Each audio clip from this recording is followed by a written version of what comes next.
If you spent any time online or on social media in the month of October, you've seen or heard the phrase, "Let's go Brandon." At least a third of my audience knows what this means, and the rest are left scratching their head wondering, who the hell is Brandon? For those of you asking this question, I'm here to answer it for you. This is how it all started. This is everything I've ever wanted to do is take the trophy home to mom and dad, and oh my God, thank you so much, Larry's Lemonade. Thank you so much, Trade the Chain. Thank you so much, Jabs Construction. Thank you, Mid-Atlantic. Thank you to all of our partners. Oh my God, it's just such an unbelievable moment. Brandon, you also told me, you can hear the chants from the crowd. Let's go, Brandon. You told me you were going to kind of hang back those first two stages and just watch. And in short, "Let's go Brandon" is a euphemism for Joe Biden. But it's honestly a lot deeper than that for me in the 2A community. It's no secret that I am not a Joe Biden fan. I'm a passionate Second Amendment advocate, and Joe Biden has spent his entire political career passionately trying to destroy the Second Amendment, and the media has been helping him do it.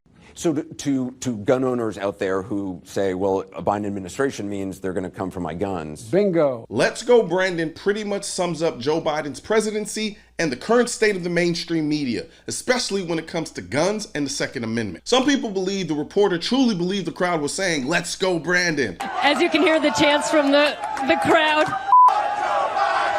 Let's go, Brandon. And other people believe that she was trying to cover up what the crowd was really saying in a cheap attempt at protecting Joe Biden's image. As you can hear the chants from the crowd.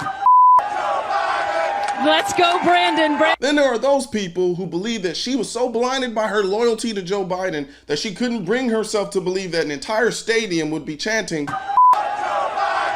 "Let's go, Brandon." At the end of the day, none of this matters. What should matter is that our mainstream media has such a terrible track record of biased reporting that we don't even have the ability anymore to give the media the benefit of the doubt that they aren't just trying to push their agenda. The only thing we can depend on when it comes to the mainstream media is that they will defend Joe Biden at all costs and vilify and try to tear down the Second Amendment and gun owners every chance they get. The truth about guns in this country is literally staring the media in the face, and they ignore it, like how defensive gun uses completely outnumber gun deaths, yet the mainstream media will only report gun deaths when it paints gun rights in a negative light. They'll blast the fact that there are 30 to 40,000 gun deaths every year, but won't mention that over 65% of those gun deaths are suicides, or that the vast majority of the gun deaths that are actual murders are gang and drug violence in very specific areas of this country that all have the exact same socioeconomic problems, and that these places all tend to have the same type of left-leaning political leaders who only talk about addressing these social political issues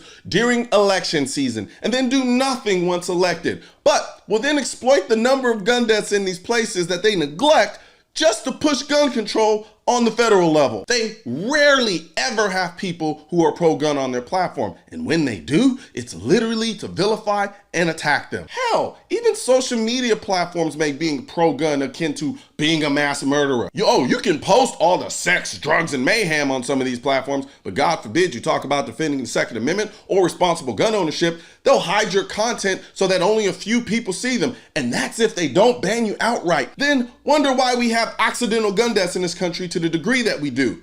You're blocking the information that would save these lives with the education. At the end of the day, when it comes to Second Amendment constitutional rights, if you're not pushing to restrict gun rights in this country, our mainstream media wants nothing to do with you.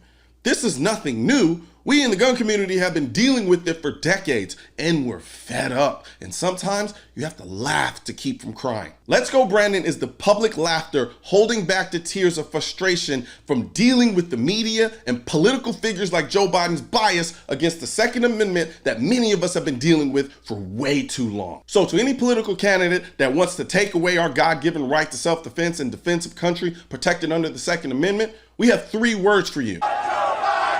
Let's go, Brandon. You know, we talk a lot about empowerment in this country, except for when it comes to the Second Amendment. However, I can't think of anything more empowering than having the most effective tool to protect you and your family. So help me spread this message by liking and sharing this video with everyone you know. And don't forget to subscribe and leave a comment, because the Second Amendment, when it said militia, it wasn't talking about the government. It was talking about you. Also, if you want to know where to find the I'm the Militia shirt and merchandise, click the I'm the Militia link in the description section of this video. And don't forget to subscribe to the channel, and most importantly, make sure you hit that bell symbol.